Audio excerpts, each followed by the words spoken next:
Aku mau jawab pertanyaan kakak ini ya. Pernah kepikiran gak sih gimana caranya orang bisa duduk di DPR RI Indonesia versus Australia? Simak ya. DPR RI dipilih lewat pemilu legislatif. Partai politik punya peran besar, biasanya harus diusung partai.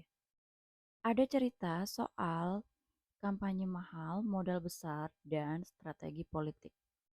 Kadang lebih ke popularitas plus modal dari kapasitas. Kalau parlemen di Australia atau House of Representatives, calon biasanya dipilih lewat partai politik juga, tapi proses seleksi internal partai lebih ketat dan transparan.